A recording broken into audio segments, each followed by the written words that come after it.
নমস্কার বন্ধুরা, পিকলিশ গল্পঝুড়িতে সকলকে স্বাগত।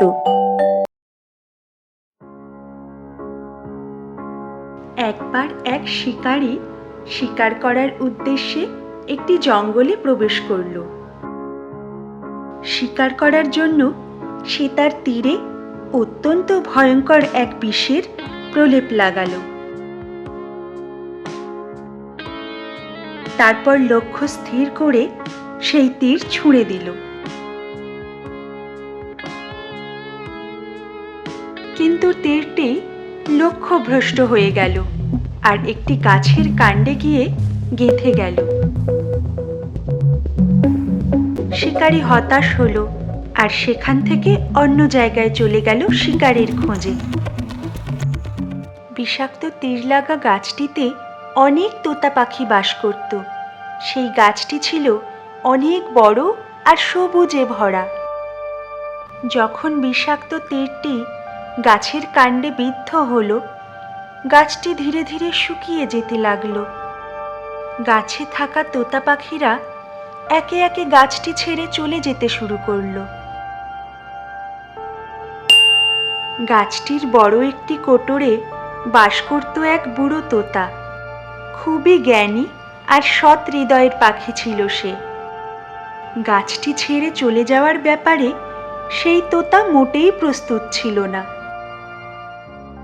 তার সঙ্গী তোতারা বহুবার এসে তাকে বোঝাতে লাগলো, চলো এখান থেকে চলে যাই, এই জায়গাটা ধ্বংস হয়ে যাবে, যে কোনো সময় গাছটি ভেঙে পড়তে পারে। কিন্তু সেই বুড়ো জ্ঞানী তোতা গাছটি ছেড়ে যেতে একেবারেই রাজি হলো না। সে বাইরে গিয়ে খাবার সংগ্রহ করে নিয়ে আসতো, আবার ফিরে এসে সেই গাছেই একা একা বসে থাকতো। এই বিষয়টি পৌঁছে গেল দেবরাজ ইন্দ্রের কানে। তিনি জানতে পারলেন একটি বিষাক্ত তীরে আঘাতপ্রাপ্ত শুকিয়ে যাওয়া গাছে একটি তোতা পাখি এখনো বাস করছে। গাছটি ধ্বংস হতে চলেছে, তবুও সে গাছ ছেড়ে চলে যাচ্ছে না, বারবার ফিরে আসছে। দেবরাজ ইন্দ্র বুড়ো তোতার সামনে আবির্ভূত হয়ে বললেন, তুমি খুবই ধর্মপরায়ণ ও সজ্জন, কিন্তু এখন দয়া করে এখান থেকে চলে যাও। পুকুরের ধারে অনেক বড় বড় গাছ আছে, সেসব গাছের কোটরও বড় আর ফলও ধরে। তোমাকে খাবার খুঁজতে আর কোথাও যেতে হবে না।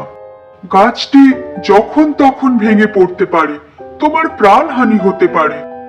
তোতা বলল, অনুগ্রহ করে আমাকে ক্ষমা করবেন, কিন্তু আপনি এমন কথা কিভাবে বলতে পারেন?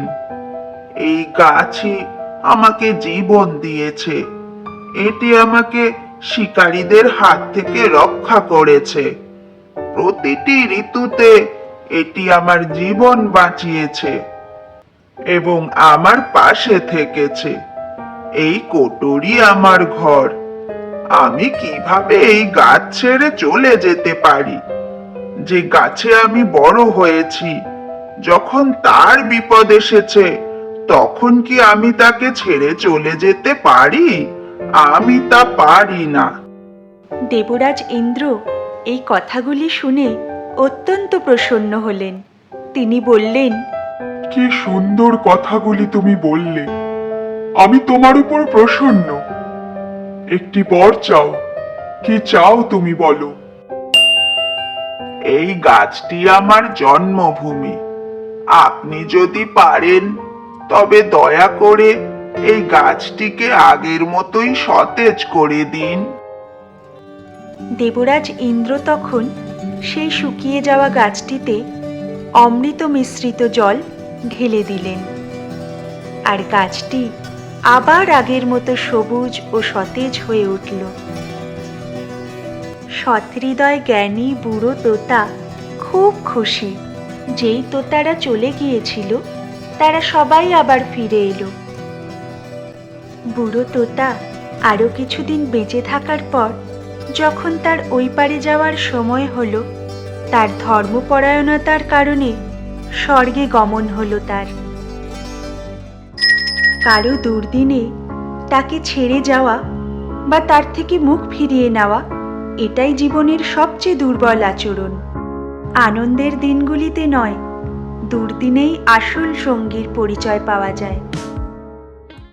গল্পগুলো তোমাদের কেমন লাগছে জানিও কিন্তু। ভালো লাগলে লাইক, কমেন্ট, শেয়ার আর অবশ্যই সাবস্ক্রাইব করো।